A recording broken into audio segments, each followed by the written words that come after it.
A fifth-round quarterback is not supposed to look like this. He's supposed to fight for reps, stay quiet, and wait for permission. But right now, Shedeur Sanders is moving like a superstar, and it's making NFL owners extremely uncomfortable. Because while most rookies are begging for endorsement calls, Shedeur already has deals that are usually reserved for the face of an entire sport.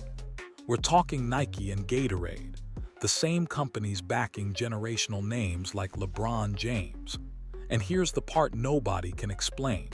Shedeur hasn't even played a full NFL season yet. That's where the anger starts. Reports suggest this wasn't some last-minute deal after draft night hype. Nike reportedly locked Shedeur in before the draft back when everyone believed he'd go early. When he slid all the way to the fifth round, the criticism got louder, the hate got uglier, and the league quietly expected Nike to back off. They didn't. They doubled down. And then something subtle happened. A photo went up. Most people scrolled past it, but hidden on the back of an unreleased pair of player-only cleats was one word flipped upside down.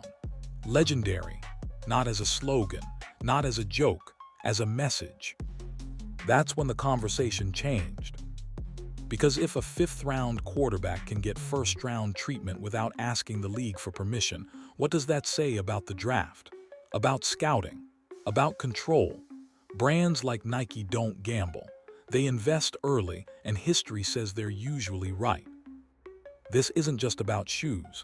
It's about power shifting in real time. And what happens next is exactly why this story has the entire league watching. This isn't just another endorsement announcement that comes and goes. This deal hits differently. And the reason why has everything to do with timing, power, and who's supposed to wait their turn in the NFL. Normally, a quarterback drafted in the fifth round is invisible.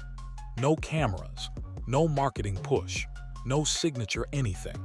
They're expected to blend in, keep their head down, and maybe earn attention years later if everything breaks right. But Shedeur Sanders skipped that entire script. What makes this situation different is that the biggest names in sports marketing didn't wait for the league's approval. Nike and Gatorade reportedly committed before draft night, back when insiders believed Shedeur would be selected much earlier. When the slide happened, when the noise, criticism, and side-eyes got louder, those brands didn't flinch.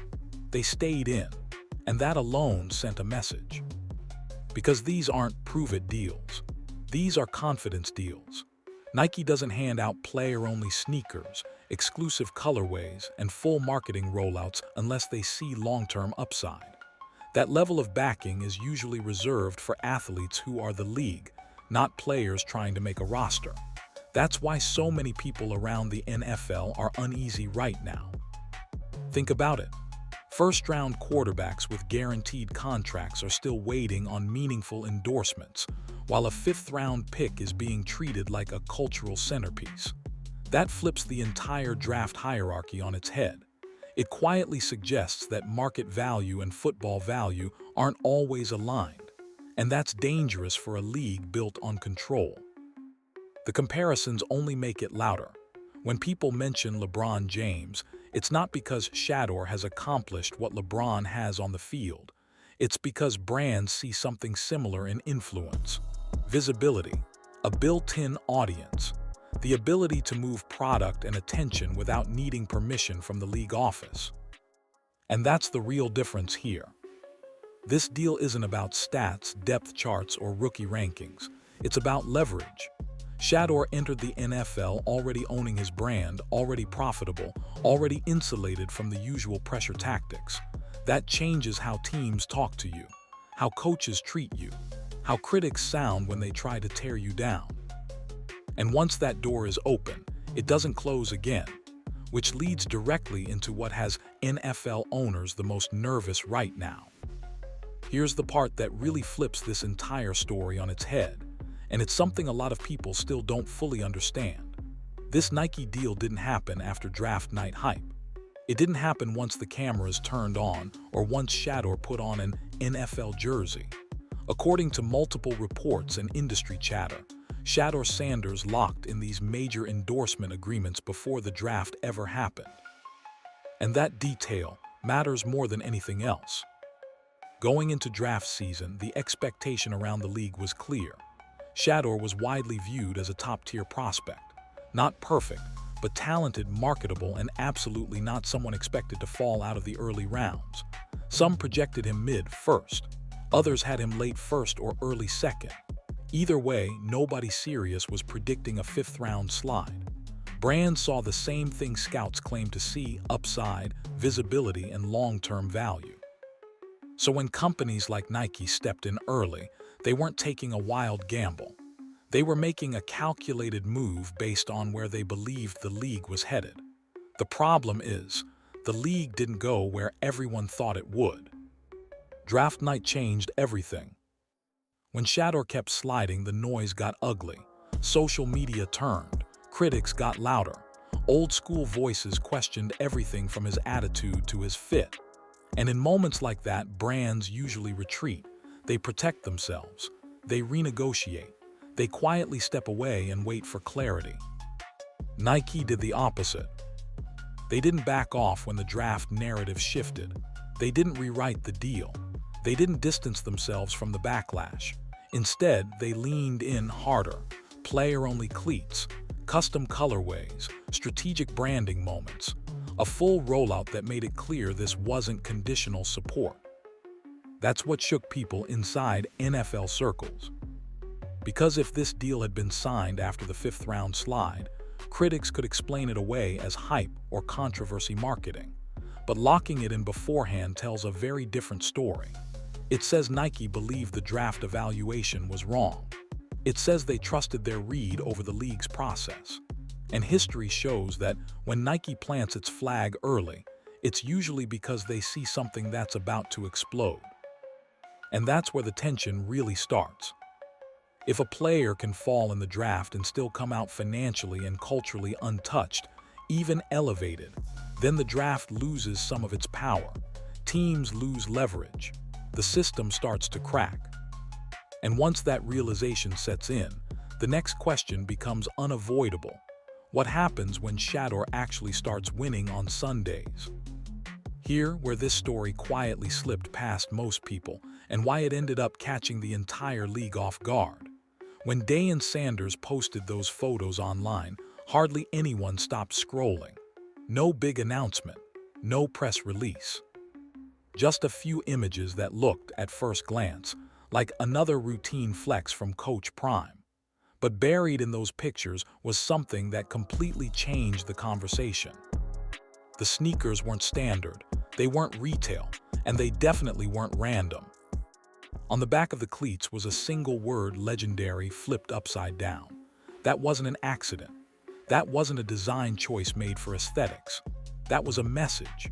Because when those words flip right side up, they only make sense when the player is on the field, under the lights, with the cameras rolling. In other words, the branding only completes itself when Shedeur Sanders is playing. That's intentional storytelling. These weren't just shoes inspired by Coach Prime's past. These were player-only versions of the Nike Air DT line, customized specifically for Shedeur. Different shades, custom finishes, Brown's colorways that never hit shelves, and most importantly, branding that pointed forward, not backward. This wasn't about honoring Deion's legacy. It was about signaling the next one. And that's what people missed. In NFL history, fifth-round quarterbacks don't get this treatment. They fight for reps. They hope to stick on a roster. They don't get exclusive cleats, personalized messaging, and a visual identity tied to greatness before they've even played a full season. That kind of attention is reserved for first-round faces of the league, franchise saviors, day-one starters. Yet here was Shedeur, wearing gear that quietly put him in that same visual category. That's why insiders started paying attention. Because Nike doesn't waste this level of detail on experiments. They don't create player-only designs unless they expect cameras, sales, and cultural traction. Every colorway, every flipped word, every hidden detail is meant to spark conversation, and more importantly, loyalty. The irony is that while fans were debating draft position and depth charts, Nike was already positioning Shedeur as a recognizable figure before his NFL story even officially started. They weren't waiting for permission from the league. They were building identity in real time. And once you understand that, the shoes stop being just shoes. They become a warning shot. Because if a fifth-round pick can walk into the league already branded like a star, then the hierarchy is changing. The gatekeepers don't decide value anymore, attention does. And Nike knew exactly what they were doing when they let those images surface quietly. Most people missed it. But the ones who didn't, they immediately understood what was coming next. This is the part of the story that doesn't get said out loud, but it's exactly why tension around this situation keeps growing. The frustration inside NFL circles isn't really about sneakers. It's not even about endorsement money. It's about control and the fact that control is slipping.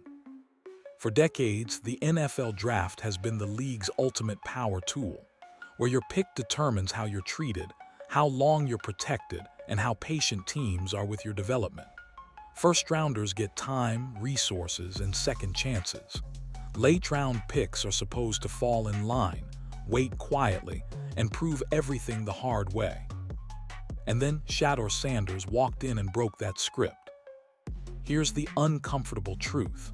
When a fifth-round quarterback lands Nike-level support, the draft loses its authority. Because now the message to players is clear. Your value doesn't have to be validated by league executives anymore. If a global brand decides you're worth betting on, that decision can override draft position entirely. That scares people. NFL owners invest millions into scouting departments, analytics teams, and draft infrastructure designed to identify value. But when Nike can spot cultural and commercial impact before a player ever takes an NFL snap and be proven right, it exposes cracks in the system. It raises an uncomfortable question. What if the league keeps missing stars because it's stuck evaluating them the old way? And it doesn't stop there. Players are watching this closely, because Shedeur didn't wait to be named a starter. He didn't wait for approval. He didn't wait for the Browns or the league to crown him. He built leverage before stepping onto an NFL field. That's the real disruption. When players realize they can create financial security and cultural relevance independently, the balance of power shifts fast. That's why some veterans and executives quietly bristle at the attention. Not because it's undeserved, but because it sets a precedent. If a player can fall in the draft and still win off the field, then teams lose leverage in negotiations. They lose narrative control. They lose the ability to define success strictly on their terms. And historically, institutions don't like that. This isn't the first time something like this has happened either.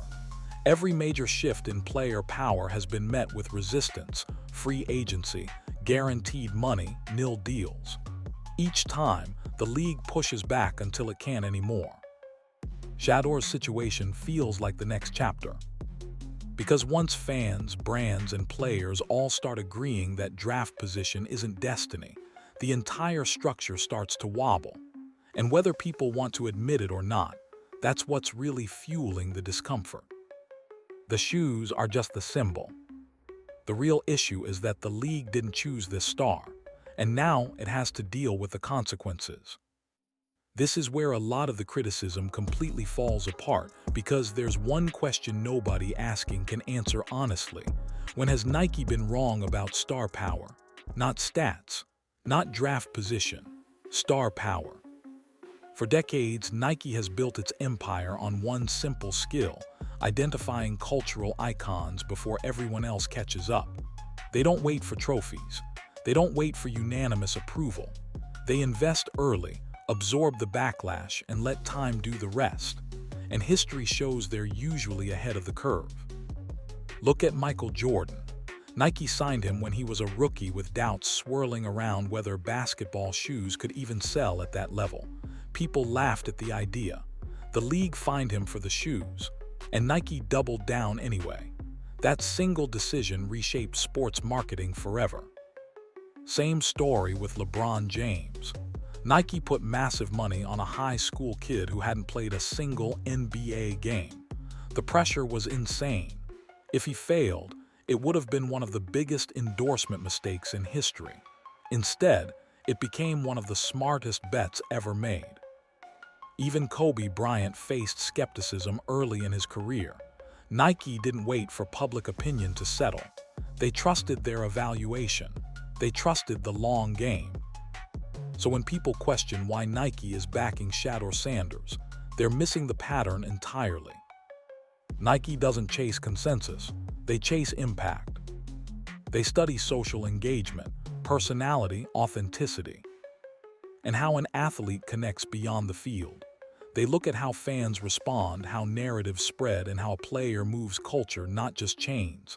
Shedeur checks every box they care about: confidence, visibility, storyline, and yes, controversy. Nike has never been afraid of friction. In fact, friction usually signals relevance. That's why this deal isn't reckless, it's consistent. What makes Shedeur different is that he's doing this in a sport where individual branding usually comes second to team identity. Football players rarely move sneakers. Quarterbacks almost never do. But Nike isn't treating him like a traditional football asset. They're treating him like a crossover figure, someone who can pull attention from outside the NFL bubble. And that's the part critics don't want to acknowledge. Because if Nike's track record tells us anything, it's this: when they go all in this early, they're not guessing, they're forecasting. And more often than not, the league ends up adjusting after Nike proves right. Which means the real question isn't whether Shedeur deserves this level of backing. It's whether the NFL is once again late to recognizing what Nike already sees. This is where the conversation shifts from football to something much bigger. Because what's happening with Shedeur Sanders isn't really about where he was drafted. It's about the fact that draft status doesn't carry the same weight it used to. And that reality is making a lot of people uncomfortable. For decades, the NFL controlled the narrative, where you were picked defined your value, your patience window, and your margin for error. First-round guys were protected assets. Late-round picks were replaceable. That system worked because teams controlled opportunity and exposure. If you weren't on the field, you weren't visible. If you weren't visible, you weren't valuable. That era is fading. Shedeur didn't wait for permission to become relevant. He didn't wait for a starting role or a franchise endorsement. He built an audience before the league could label him. College success, social media presence, confidence, and storylines all stacked on top of each other. By the time draft night came, the brand was already established. The draft didn't create his value, it reacted to it. And that's the power shift. When Nike treats a fifth-round pick like a centerpiece, it sends a message that draft boards aren't the final authority anymore. Culture is, attention is, reach is. The league can decide depth charts, but it can't decide who fans care about. That's why this moment matters. Because young players are watching this closely. They're seeing that you don't have to be chosen early to matter early. You don't have to wait years to build leverage.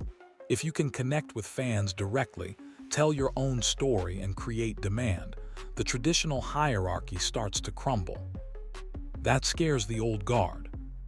Not because it's unfair, but because it removes their leverage. Teams lose the ability to control timelines. Media loses the power to gatekeep narratives, and the draft loses its role as the ultimate stamp of legitimacy. That doesn't mean football stops mattering. It means football isn't the only thing that matters anymore. Shedeur represents that change perfectly. He's being judged by two systems at once. One says, prove it first. The other says, you're already here. And right now, the second one is winning.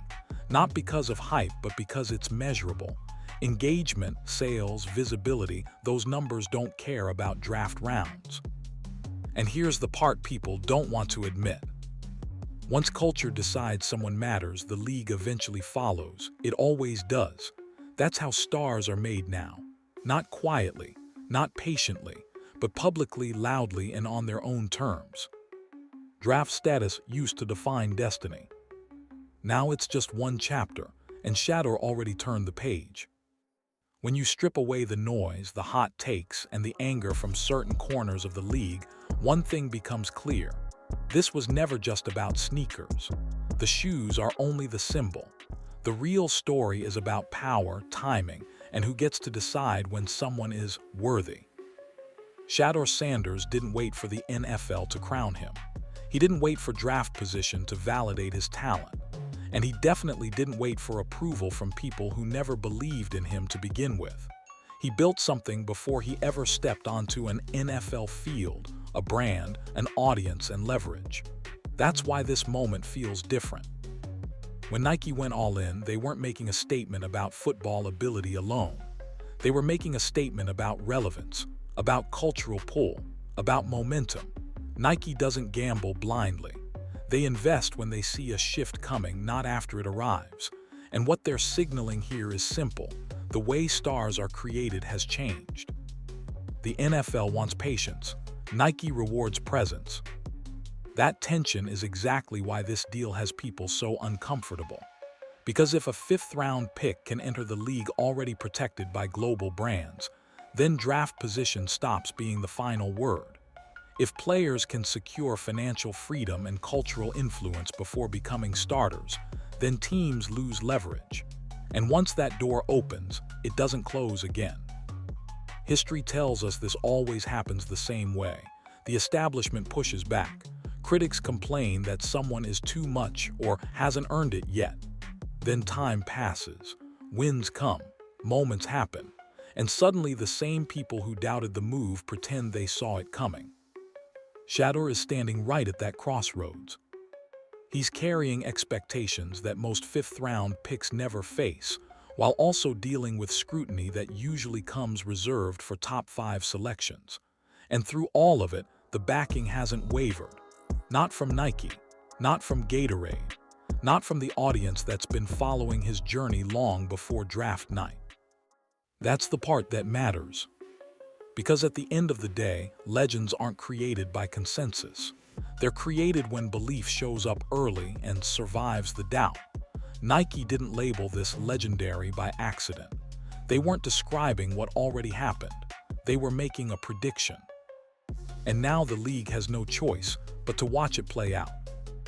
So when those sneakers hit the field, when the cameras follow every warm-up, when the conversation shifts from "does he deserve this?" to "how did we miss this?" just remember, the signs were there the whole time. The draft tried to define him, Nike ignored it, and Shedeur Sanders is writing the rest of the story himself.